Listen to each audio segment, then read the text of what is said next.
我哋卡就係拖肥巴，咁今日係6月4號啦，咁開始我嘅38日嘅曼谷之旅。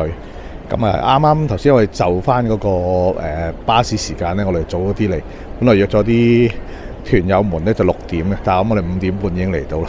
咁啱啱喺機場嗰度買咗少少禮物俾嗰邊屋企嘅管理處啦，咁都多謝佢哋幫我哋睇住間屋啦，咁就諗住聽日可以攞去俾佢。咁而家就等緊 check in， 因為都係有啲早，因為應該要到6點半先可以check in。今次38日呢個旅程呢，第一就準備都好耐之前買咗機票㗎啦，應該有半年㗎啦。咁第一樣嘢就一段時間翻過去睇下啦，睇下間屋啦。咁尤其是啱啱過咗地震呢，其實我都好想睇下情況係點。雖然話之前已經有一啲工作人員入去睇過，就係都冇乜大問題。咁我都想過去睇下啦。咁另外就係琴日譚太就其實我都有份約嘅，約咗一位師姐就係諗住幫佢睇下嗰邊間屋有冇問題。咁可惜我因為有啲嘢咧就冇辦法去見面，突然間有啲事咁冇去到。咁佢哋都傾咗好耐，好開心嘅傾得。咁準備會過去幫手望一望啦。咁就相信都冇乜大問題嘅，幫我望一望睇下或者有啲咩需要手續要搞啊，咁開始可以着手去幫手搞下啦。咁時間長啲。咁另外就係仲有嘢就係去食嘢啦。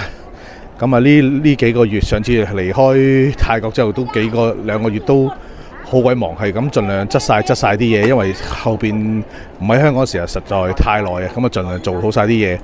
咁琴日架車又OTA upgrade 埋，咁放心啲，因為譚太將會15號就翻香港先嘅。咁唔想佢到時搞架車唔知點算，咁可以琴日又搞好晒啦，整好晒啲嘢啦。有啲朋友要搬屋啊，要整嘢啊，全部幫你搞好晒啦，應該就係放心噶啦。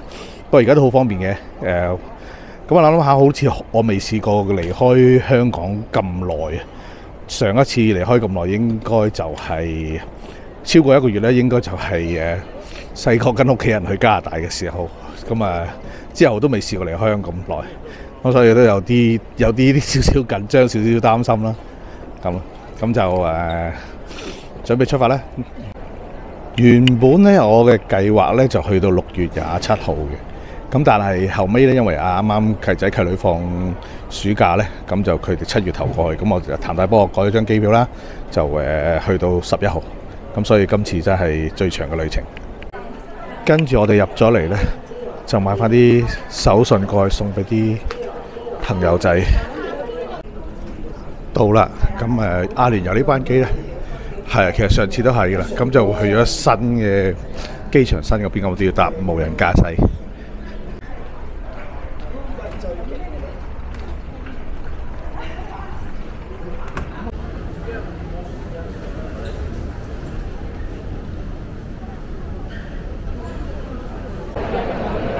好多人，咁正，真係 VIP。咁過咗關啦。咁頭先咧過關有少少小插曲啦。咁我哋填嗰個而家入境咧就要填嗰個DTAC 咁嘅嘢嘅。咁頭先關於填嗰個咧，大概就係你填嘅時候咧，個中文翻譯可能有少少唔係幾啱啊！咁總之一個咧就係填你嚟嘅日子，一個就係填你走嘅日子嘅話咧，咁你就有個位可以填到地址。如果唔係咧，就因為佢嗰個翻譯有少少出即係唔係幾準咧，就變咗咧就譚太填咗2個同一個日子，咁呢個就好似轉機咁樣，就冇個地址俾你填。因為你如果過境咧即日離開嘅話咧，咁基本上你唔需要住酒店，冇嘢要填。咁就嚟去緬甸嗰啲咧就可以經過就走啦。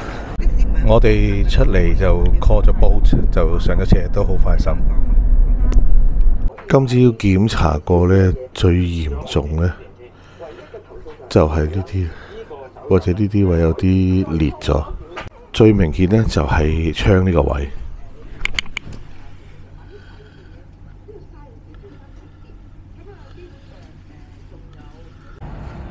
本來喺中間可以過嗰條橋呢，而家就封咗。咁可能都係驚危險，不過影響唔係好大。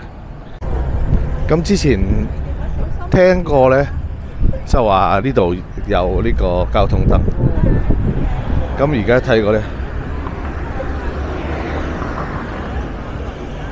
真係整得好靚。咁而家就好方便啦，過馬路唔使咁擔心。我哋而家好似拜年咁啊，咁啊買咗啲小禮物送俾早餐店嘅老闆娘。今日呢，有個活動呢，就係免費送呢啲盆栽，不過因為我哋屋企唔係成日有人，所以冇辦法。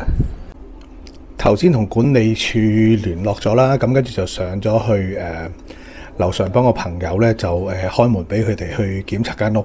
咁個情況都唔係好差嘅，咁即係唔急，冇乜特別嘢去急於去整啦。咁同我哋都差唔多咁上下。咁大概主要嗰幾個任務暫時完成咗啦。